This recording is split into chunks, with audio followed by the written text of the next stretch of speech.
Hello and welcome to KXAN Plus. I'm your host, Esmeralda Zamora, and I'm here with our space expert, Eric Henrickson, in our rocket ship to take flight on this new topic that we're going to talk about. The launch pad of ideas. The launch pad of ideas. Eric, how you doing? I'm good. I'm happy. This is way too much information for anyone, but this is the first day in a long time that I'm not doing reporting today.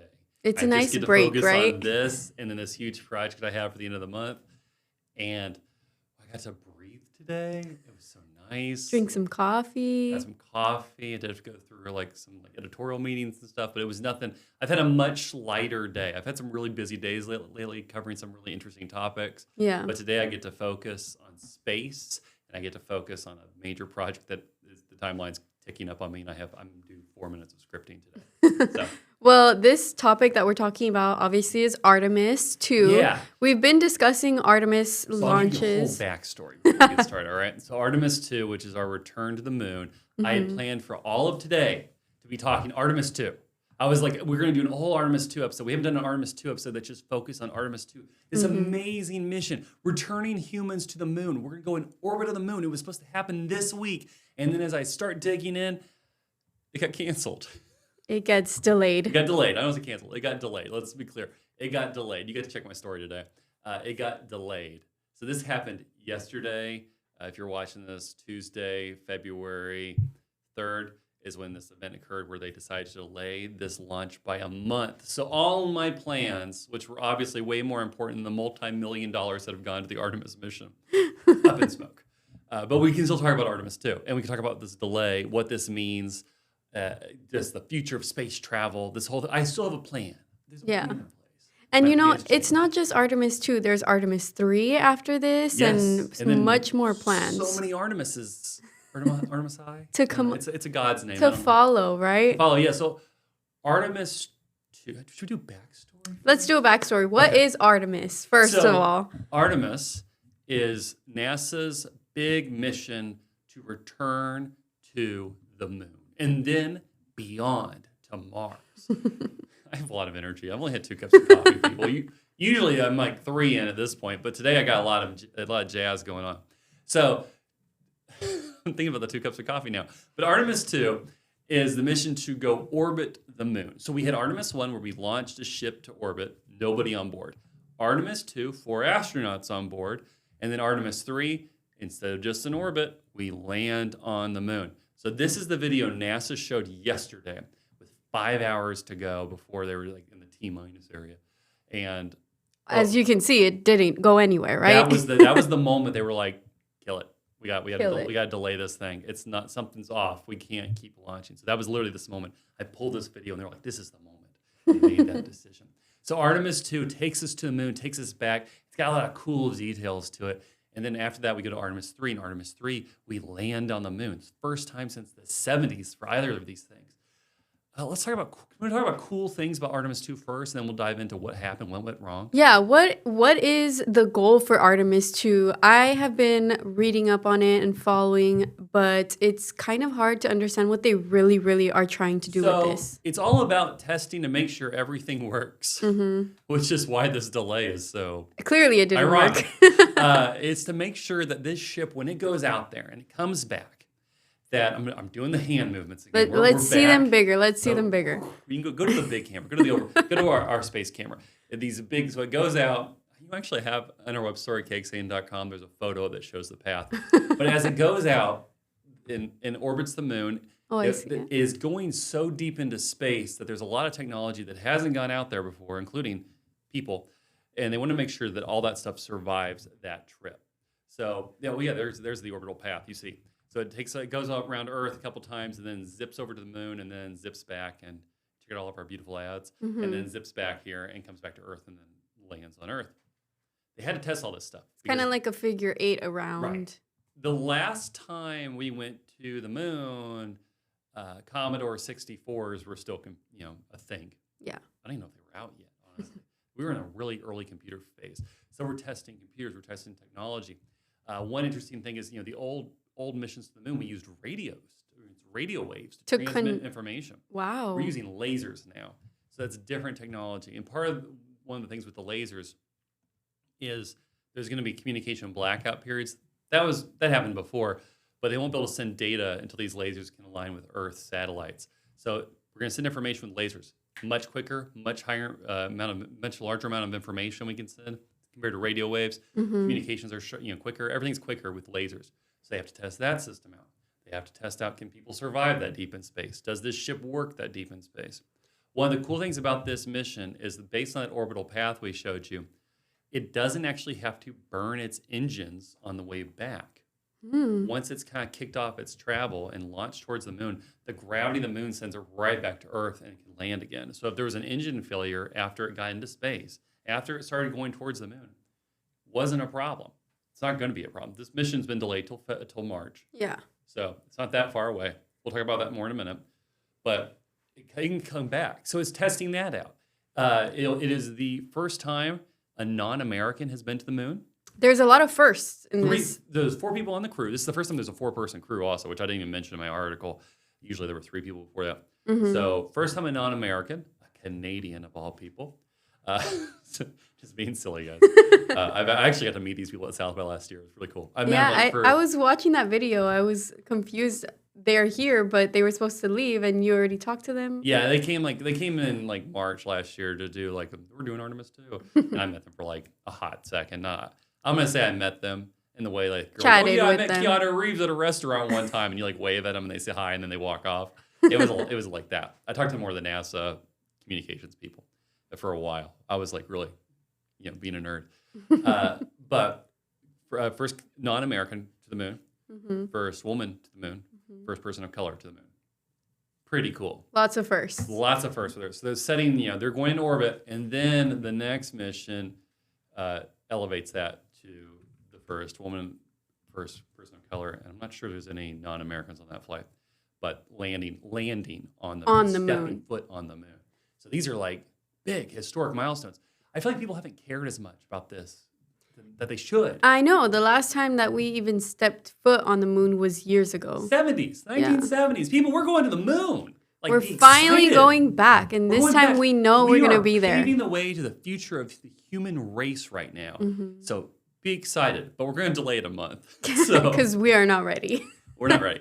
So let's talk about that. So this is the first time this rocket system's been used to travel to the moon, or it's like the second time it's ever launched, period. And it's a huge rocket. It's huge. Look at those videos. It's a giant rocket. Have you ever stood next to one of these big rockets? No, but I am thinking of touring SpaceX in a few months, and I want to stand right next to one of those rockets. Have you been to Johnson Space Center in Houston before? No. Really cool. You get to walk around these big rockets. I was born in northern Alabama at in Huntsville, and they had the Space and Rocket Center. Oh, yeah. Guess where all my energies come from, people? Oh, so from there. As a little kid, I got to go to space camp, of course, but also like they had the big rockets there, and I'd walk around them all the time, and it's humbling. Now, admittedly, I was like 3 foot tall. I'm double the size now, but it was. I still bet really you're impressive. still teeny tiny. Still teeny tiny next to some of these rockets. So they're huge rockets. This is the first time we're getting ready to really. This is the first set of missions these rockets are on, right? They're doing what they call a wet rehearsal. This is a few hours ago. Sort of a test, right? It's a test, but they're pumping in liquids. They're pumping in fuels. They're pumping in juices. They're trying to make sure everything's going, testing air pressure. They're doing like everything they can while the rocket was on the launch pad. It got moved out there last week or the week before. I think it was the week before. They moved the rocket out there. This is go back. I showed the video. I was about to reference it. They moved it out of its storage tank. They were taking it out onto the launch pad. This is over a few weeks ago. And then they were like, okay, time to do this wet rehearsal. And they started going through all these things, and they found a liquid hydrogen leak. Oh, wow. They wouldn't have found that unless they drenched this rocket in water. No, it's called a wet dress rehearsal, not because they're covered in water. It's just like they're actually using like the fuels and the fluids. I thought it was like when you're checking if a tire has a leak or something, you just put water on it.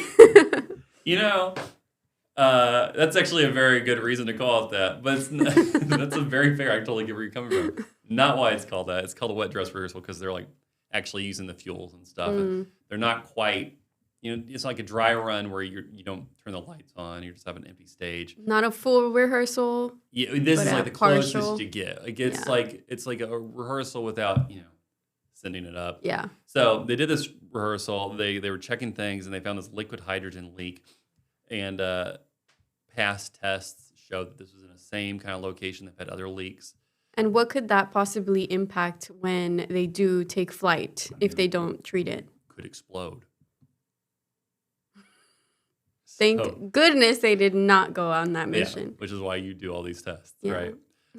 So it's this hydrogen they're working with, this hydrogen, liquid hydrogen, it's the tiniest atom, period, right? Ever to period. exist. Hydrogen, you look at the periodic table, it's number one for a reason. And so it's very, very tiny. It moves around. They like working with it because it's high energy, but it's, and we're going to show you one of the guys from NASA talk about that in a second. But because of that, it's just hard to work with sometimes.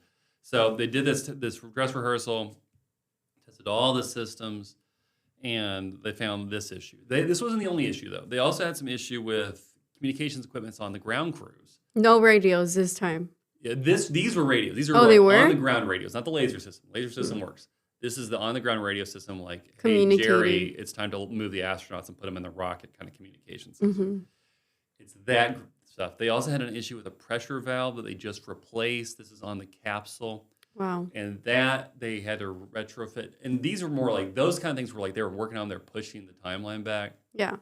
The liquid fuel, they're like, we need to triple check that because that's a big deal. How many checks is the right amount of checks for something like this? Until it works consistently every time. Multiple times? I don't think there's a number. I think it's you keep working the problem, and then once you've solved the problem, you work it Try again. it again. You work it again. You keep working it. And up to this, and that thing is, though, they've been doing that with these rockets the whole time. They're building them. You're building something completely new because it has completely more. It's more trying to do more than everything before it. Yeah. And we have new technology and new materials, new types of fuel.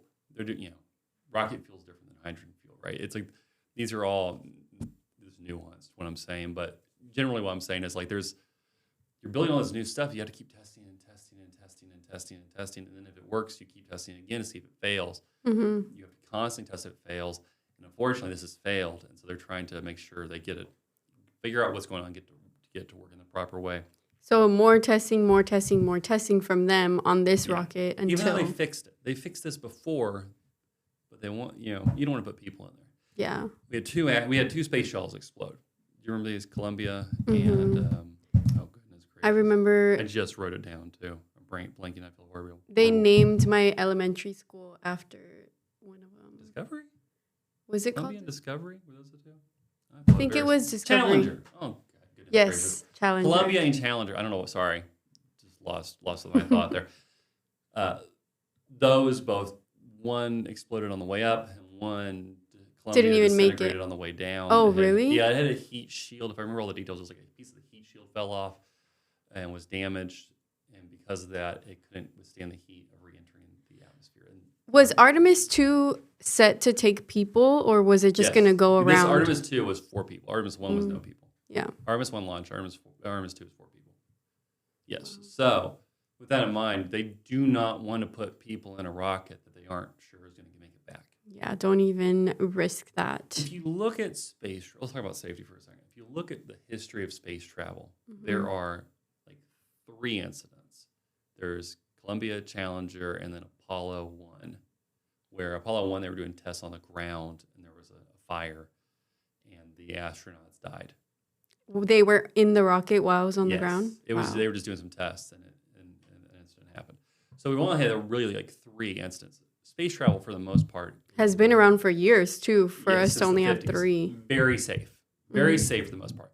Because they constantly do stuff like this. They're constantly doing checks and more checks and extra checks and double the checks to make sure everything is smooth. Yeah. Well, so anyway, who did you talk to? NASA, that's what they get that. You mind reader. Got too dark. NASA held a press conference yesterday. I selected some answers they had to some of these questions they were asked. They kind of explained things in a little more detail and a little bit more broad. Let's look at what they had to say about this. This is about 2 minutes of answers I picked out here. Just take a look at what NASA had to say about this delay. I think it's clear based on what we saw in real time. We're now targeting no earlier than March for Artemis II launch. The Artemis II astronauts have been released from quarantine. This morning they remained in Houston. We try to test like we fly, but this interface is a very complex interface, and when you're dealing with hydrogen, it's a small molecule, it's highly energetic, and we like it for that reason, and we do the best we can. And actually this one caught us off guard, and the initial things that we were seeing, and the technical team felt like we either had some sort of misalignment or some sort of deformation or debris on the seal. That's a long time between the first test and the second all-up test. Of course, we've been testing across the board, in different configurations. This vehicle is designed to, at least our test campaign is designed to conduct these all-up tests. We do component and other level testing where we do this tank pressure testing when we machine and manufacture the test. So we do get that data. But, to be fair, it is going to be experimental, because going to the moon in this configuration with the energies we're dealing with, and every time we do it, these are very bespoke components. They're in many cases made by incredible craftsmen, and so the geometries of them, even though they're within tolerances, each one of them is different. Honeycutt said earlier. What we have learned during the Artemis tanking campaign is that this interface is sensitive to flow rates and pressures. We learned that during Artemis I. And we saw the same thing. Yesterday. It was when we went to fast fill. We were in slow fill. We were within our limits and within our bands. It was when we transitioned to fast fill that we began to see the limits creeping up, or the concentrations within the cavity creeping up. And so we started out with a lower pressure, but as we put additional pressure and got back closer to our fast fill rates, we started to see the leak. It's an experimental vehicle, and just I'm reminded again, for almost 4 days and 40 years from Challenger, nobody sitting in one of these chairs needs to be calling any of these vehicles operational. I want to highlight that last part. He said basically the vehicle not yet considered operational, basically. That's what it comes down to. This vehicle, at all, is not operational until this leak is fixed. Yeah. One thing I was reading here, a misalignment, deformation, or debris on the seal is expected to contribute to the leak. So that was the issue. It's something along those lines. There's something that's like they're not quite sure what's causing that leak. Interesting. But it's one of those three things. They're going to work on it on the pad, so they're not going to pull it off. We talked about it being moved out there. Yeah. It stays there. It just stays there, and they can work on it. So it's like it's not the big of a problem where they have to take it back. So they don't get to work under a roof on this rocket, but they do get to work out. Of all the things to worry about. I would be worried about that. No, that's like. Yeah, they do have to do. They can do it right out there. They don't have to. They're going to be covered. This is in Houston, Depends right? on where the leak is. No, this is in Florida. Oh, okay. Where it's nice and cold. Right that's now, another thing. I didn't talk about that. It's cold. That impacted what it was. The issues were happening. Cameras and a couple other things were impacted. Mm-hmm. That's not expected to affect the launch. It was just kind of like hey, by the way, it's a little chilly in Florida right now. This is usually not what we launch under. And obviously Florida isn't always chilly, so they don't think to check if this made an effect on the rocket. They did check it. They can put that in consideration, but it's like typically the reason we launch from Florida, closer to the equator. Temperature's more consistent. Weather's more consistent. It has rains and stuff. It is more consistent temperatures in that area, which is why and also surrounded by the ocean. So if it crashes into water, not land and people. Yeah. But yeah, it's because it's really consistent. So one of the reasons they launch out of Texas, we've talked about this in the past. Yeah, they closer to Texas, the equator. Yeah. Consistent temperatures, consistent weather, very important. Perfect crash site. Not perfect, but helpful. If you're going to crash, you'd rather crash in the water. Also, the survival chances are higher if it crashes into water than into land. What about the timeline? I know when we first started this stream, you said that you were on a timeline and this delay messed up your timeline. But what about the timeline of this actual project? Is this going to make a big impact that they had to stop? Hope not. They pushed the launch till March. So that gives them a month. So what's today? The 4th, 24 days, and whatever day in March. They didn't say. I didn't see a specific date listed on anything, so it probably hasn't been fully agreed upon yet. What day? Yeah. If that has come out since, I didn't see it this morning during my research. They'll probably decide once they get a better idea of how many tests they need to do. They'll continue the repairs on the launch pad, and they'll tell you that's to be pretty quick. So once they have that done, they'll be able to move on. So they don't have to move it back. And like we said, that's kind of a pain. Yeah. A step back rather than a step forward. Right. So they can be out there done. Astronauts, they mentioned they were in quarantine. They usually put them in quarantine beforehand. You don't want them to get sick and then go into space. And then, So were they set to go? Yeah. They were like They were ready. They launching said goodbye. Saturday? They did Was it- everything. yeah, the 8th, I think was the date, original date. What is that, Saturday? Sunday? This Saturday, What's the 8th? Today's Wednesday. 4 days from now. So on Monday. the 8th, it'll be Like, it would have Sunday. been like Sunday night, Monday morning, somewhere in Yeah. there. So they were ready They to were ready to go. They go. were in quarantine, ready to go. Wow, They were doing all these checks. that stinks. But at least they caught it and they didn't go up without it. Right. We have one more interview I want to highlight. Lori Leshin, she's the former director of the Jet Propulsion Laboratory, worked on a bunch of major rockets. She talked about safety and like, why are we doing this mission? I've kind of touched on some of these things already, but she is much smarter than me. So let's see what she has to say about why this mission is important, why it's part of the space race with China, why we do these safety checks, and then some of the good things we have, because even though we have this delay, it's not that bad. So here, take a look at this. Artemis II is incredibly important. It's the U.S.'s first foray beyond low Earth orbit since the end of the Apollo program. And in that sense, it's our first step to having a permanent presence on the moon and going beyond, going to Mars. So Artemis II is going to unlock doors to future American deep space exploration. Artemis II is similar to Apollo 8 in that it's a test flight of our hardware around the moon, and it's going to give us that view back at the moon and the Earth that is so inspiring from Apollo 8. But of course, it's all much more modern hardware now, and it's 4 crew instead of 3, and it's the first woman to go around the moon.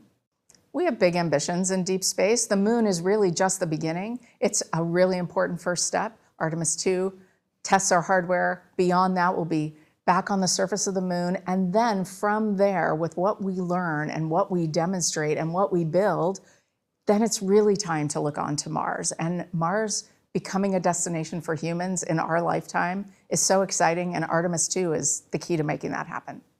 Having human hands, human hearts, human eyes on other planets is still a compelling thing, even though robots are great, and I love a good rover. But what humans can do in just a few minutes outstrips what even our most capable robotic rovers can do. So being able to really explore deeply these other planets and being able to settle other worlds, that's going to take humans. So in some ways, we're in a new space race right now. China has set its sights on the moon and Mars as well, and in some ways is even ahead of where we are. And so we're both racing to get our representatives on the surface of the moon by the end of this decade. It's a really important moment to say what values are going to lead us as we settle other worlds. And so being first is important. Being there for the long haul is even more important. Crew safety is the most important thing on a crewed mission.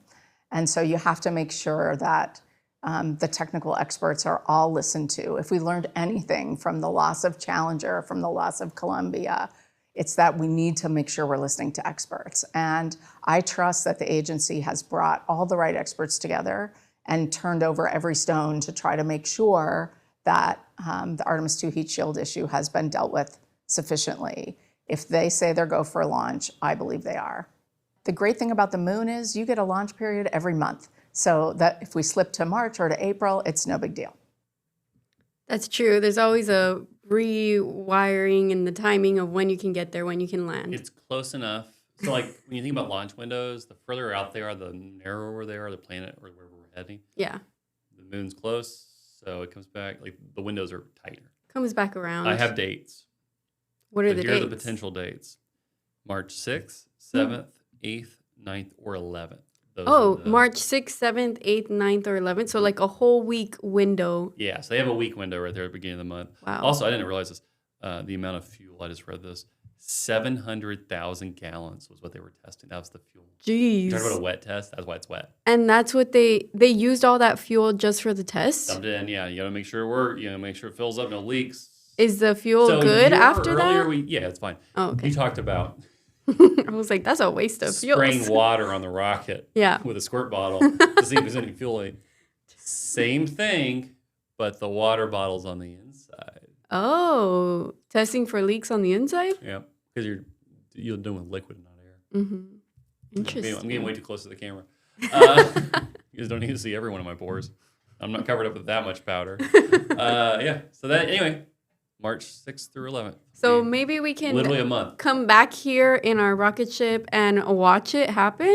Yeah, depending on the Live time. stream? We've done this before. When when Bezos launched his for the first time, we saw a space app. We did these live. Yeah. It was great. We should do that here. We can commentate on when it. Artemis I launched, I got to be in the studio. We Really? did it live. Yeah, we did it live. I got called in. An emergency, space emergency. Space I emergency. sat there with Will Dupree, and I got to talk about being a nerd and how cool the rocket launch was. So. Well, I hope that this next month the launch actually does take flight. Yes, and and so we we'll can talk watch about it. more when it happens, and so we'll probably do, probably like that week. We'll talk about like how the mission's going. What we've learned. We'll be able to communicate Preparations. much quicker. We talked about the lasers. Mm-hmm. They'll be able to get information quicker. So we'll actually have updates to share Yeah. about the But return to space. Return to For the moon. anyone that wants to see or hear about the delay, where can they do that? KXAN.com. KXAN.com. Yeah. We'll KXAN.com. post stuff as we learn it. Obviously, there's a photo from the press conference yesterday. I included a couple renderings of the ship in space, a couple extra details. We touched on most of the details here today. My favorite's that orbital chart I found from This is NASA. cool. Yeah, it's really cool, right? That one kind of highlights. It has some more detail too on what they do in different parts of the mission and stuff that I just didn't really want to talk about today. We'll save that for next time. Next time we're in space. In a month. Fancy schmancy. I try to do my best. I put the work in. All right. You do. I show up. I'm wearing like clothes and stuff. Let's see that big camera again. Look, I got my fit on. I did a sweater today. You know, I was kind of like Matching the vibe of our room. Those Calvin Klein sweaters. I have like 3 sweaters. This is the one I like. The other ones don't even fit. Well, thank you for wearing your favorite sweater to our episode this week. Yeah, I hope I'll have. I didn't wear space socks. I should wear space socks. You need to wear like a astronaut helmet next time or something. I'd love to own one of those. That would be cool. Can we talk books? I just finished Project Hail Mary, which is about to be a movie. Mm-hmm. Really good space book. Really good space book. Interesting. Really good. Is it fiction or nonfiction? Fiction. It's about our son dies or is dying, and they're trying to save it. And so they go into deep space to solve it. And there's a bunch of good mysteries and twists and turns. And That I sounds highly cool. recommend it. It's a few years old. Are they turning it into a movie anytime Yeah, soon? Ryan Gosling. It comes out this summer, I think. Exciting. I'll watch it. God forbid we read. I'll listen to the audiobook. Yeah, that's what I did, honestly. And actually, the audiobook does something. I'm like, I don't have time to like read, but I love audiobooks. I love to go to the gym. I love to drive and listen to books. Play video games and listen to books. Depends on the game. And they do a really cool thing with a character in it that's really interesting. Don't spoil it. I'm not gonna spoil it. It's just like they do they do voices and stuff. They do some cool stuff with this. where Yeah. it's, like, Have you listened to audiobooks where it's like cinematic and they have like background noises Yes. and different voices? Those are my favorite. I type. have one to recommend if you're an audiobook person. World War Z, the zombie book. Mhm. It's written in the perspective of a journalist going around and interviewing people after a zombie outbreak. Whoa. And they bring in people like Martin Scorsese and Mark Hamill and Bruce Broxleitner. There's a couple others I'm forgetting. A couple others, like Common, I think, is in it. Yeah, I'm pretty sure he's in. Who do these like readings, and so they read these chapters as the person being interviewed, and there's a person also voicing the interviewer, and it's really cool. And the stories are really they're like little short stories basically that tell like the zombie stories, and some of them are like really scary. Some of them are kind of about like the tragedy of like surviving like an event like that. Some of them are more like there's this really creepy one about going into the catacombs beneath Paris and all the zombies down there, and they're trying to like clear them out. Whoa. I remember there's another one about a submarine that's like really cool about like they go in a sub and there's zombies at the bottom of the ocean trying to get into the sub. Whoa. But it also touches on like politics and stuff. It's a really cool book. And then the audiobook really just elevates it. It's on Audible. It might be on Spotify. Spotify has like an audiobook thing. Yeah, you they can listen. do. Lots of books on there. I do that I have both. And because I constantly am feeding information into my head about things I don't need. But that's a really good audiobook. If you want a good recommendation, it's like always the one I recommend to people. It's like go to World War Z, get that audiobook, get the unabridged because it has all the different stories, and do that. It's really, really great. Really great audiobook to listen That's cool. Well, we'll see you next week here on KXAN Plus, and maybe in a few weeks we'll be watching another rocket launch. Fingers crossed. Fingers Let's hope crossed. it happens. I think it's going to happen. I think it's going to be good. See you soon. See you soon. Bye.